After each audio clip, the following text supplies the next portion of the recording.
Đó, chính xác như này à?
Em khẽ mơ chiều có em nắng ngừng hạ,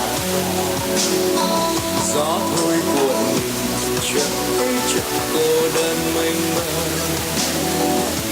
Em gái mong bước chân lên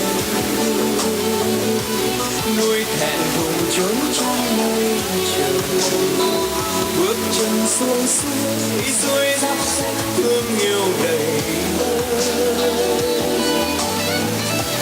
Tiếng hát em tha thứ chiều, con ai con đến lạc đường về, trái bè lạc tiếng kèn theo gió cuốn trôi.